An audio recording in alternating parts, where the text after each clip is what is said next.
बातम्या आणि घडामोडीसाठी आपण पहा मुंबई वार्ता न्यूज मराठी। अंबरनाथच्या आनंदनगर औद्योगिक वसाहतीतील श्री गणेश केमिकल कंपनीला सोमवारी भीषण आग लागली होती।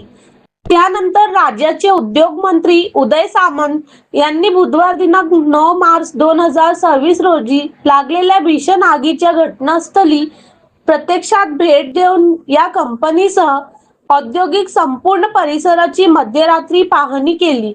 या पाहणी दरम्यान कंपन्यांची अग्नी आणि सुरक्षा लेखापरीक्षण अहवाल येत्या 8 दिवसात सादर करावा असे आदेश औद्योगिक विकास महामंडळाच्या अधिकाऱ्यांना त्यांनी यावेळी दिले।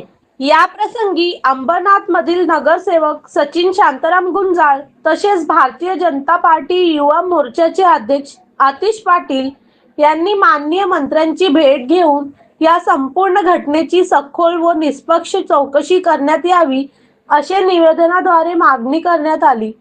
तसेच भविष्यात अशा प्रकारच्या दुर्घटना टाळण्यासाठी संबंधित केमिकल कंपन्यांच्या सुरक्षा उपाययोजनांची तपासणी करण्यात यावी, तसेच दोषींवर कडक कारवाई करण्यात यावी, तसेच स्थानिक नागरिकांच्या सुरक्षिततेला प्राधान्य देत या प्रकरणाची योग्य ती चौकशी करून आवश्यक त्या उपाययोजना करण्यात याव्यात अशीही मागणी यावेळी सचिन गुंजाळ व आतिश पाटील यांनी केली। मुंबई वार्ता प्रतिनिधी अंबरनाथ।